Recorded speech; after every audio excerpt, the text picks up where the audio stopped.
Hello, Rise Up Visionaries. I'm Susan May, and I'm here to guide you on a path to feeling connected, calm, and confident. I have a question for you today, and that is, have you ever felt stuck? And what do I mean by that? I mean, maybe you felt unmotivated. Maybe you felt anxious. Maybe you felt depressed. Maybe it was hard for you to get up out of bed in the morning. Maybe there were things that you thought you should be doing, but you weren't doing them, and you beat yourself up about that. As a parent, a mother or father, maybe there were things you thought, I should be doing these things with my kids or for my kids, but you just lacked the fire, the desire, the motivation to do those things. I think it's safe to say we've all felt stuck. I've felt stuck many times in my life. For me, it was often a depressed feeling, and that manifested in me not having a lot of energy and not doing things that I thought I should be doing or that I wanted to do, and I just didn't feel I had the energy. So, why am I sharing this with you? Well, I'm sharing this with you because I believe there is kind of a formula for getting unstuck, that I've kind of cracked the code, and that's what I'm so excited to share with you all, because I have also felt the opposite in my life. Have you ever felt on fire for life? Have you ever felt creative and full of purpose and calm, and that you just knew every day when you woke up what you wanted to do that day? And the time just flies by because there's just not enough hours in the day to do all the things you want to do. Whereas when I was depressed, the days stretched out in front of me endlessly, and I didn't even know. It just felt like a burden thinking about how am I going to fill up that time. Very different feelings, right? So I start off these messages, these lives to you lately, telling you that I'm going to guide you on a path to feeling a certain way, to feeling connected, to feeling calm, to feeling connected, calm, and confident. And it came to my attention that there's probably a lot of people wondering, so what? So what? So what if I feel good? What's next? What will that help me do in my life? And that is exactly the point, is that when we feel good, we automatically do. Okay, so I'm going to come back to this point, but I want to show you this little picture I made for you here. It's very basic. And I want to talk about feelings and why I keep harping on feelings and how you feel. Okay, so everyone that has been following me for a while knows I'm kind of obsessed with triangles. Okay, so here's a triangle. I think 3 is a very powerful number. I think it's easy for us to remember. I think there's often like a synergy when there's 3 things. And so the 3 things in this very important triangle are beliefs, thoughts, and behaviors, aka habits. Now, beliefs are way up here, kind of like in our head, right? This is like the head.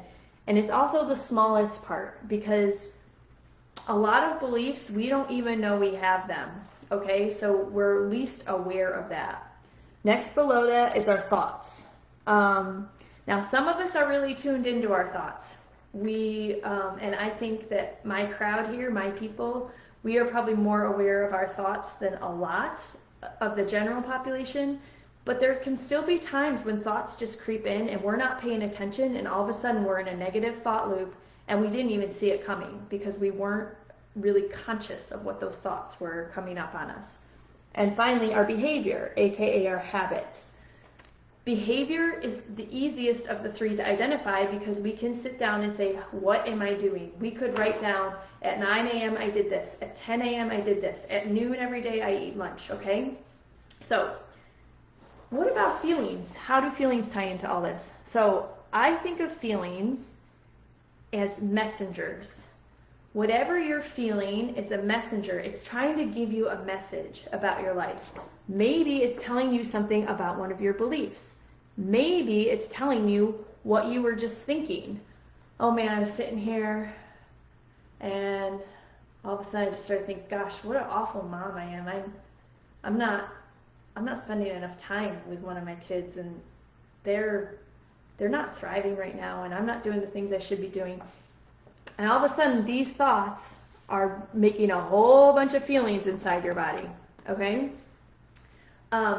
So feelings are messengers, but feelings are also something more than that. They're also magnets and magnifiers. So when we're feeling good, we create more things that will keep us feeling good. So when we're feeling good, we're going to have more positive thoughts, and it's a positive cycle. It'll keep the good feelings going, and we'll start doing things that make us feel good. We'll be like, oh, I'm a great mom. I make my kids lunch every day.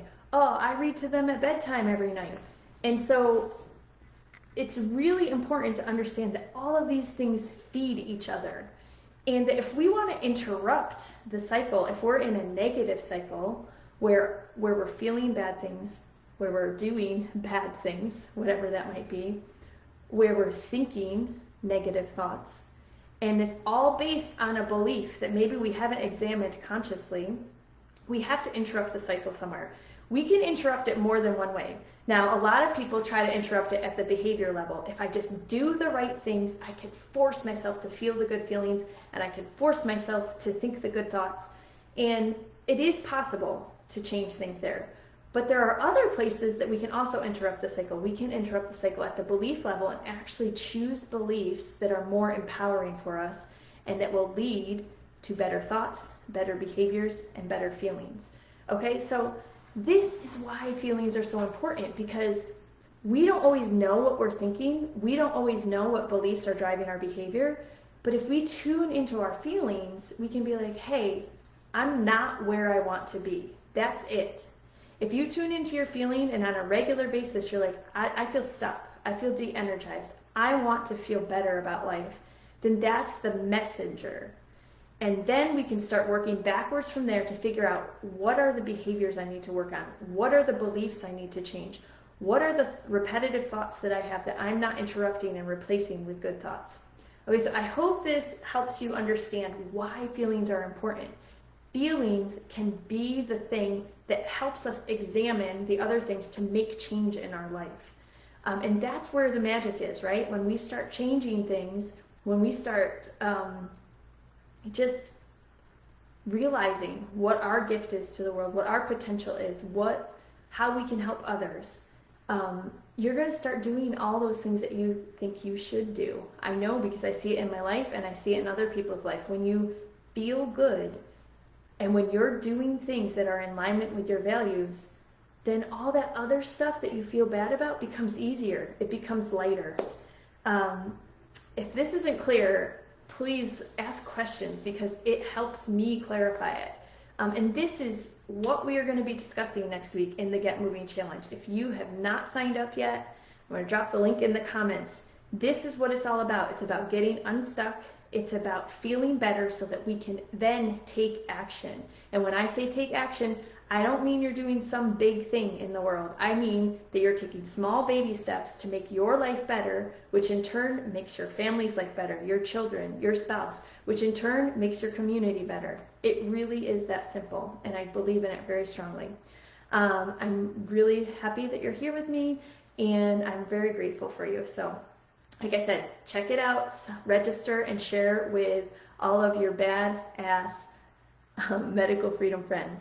I love you all. Remember, be bold, be brave, be you, because who else is there to be? It's all kicking off Monday, so I can't wait to see you. Bye.